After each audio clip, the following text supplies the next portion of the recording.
Si tienes ganas de llorar, piensa en mí.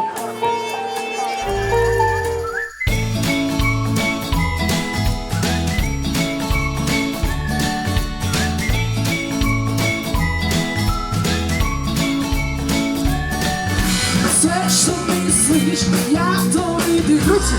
Pustinja odrasla u zlatu. Sve u stvari je paravan za pare, od kamata zarada najjača. Kad sam bio mali, dobio sam zlatne ribice. Na Marija i Mima su se zvale, čini mi se. I dok su druga djeca igrala video igrice, ja sam u akvariju pa su Petra.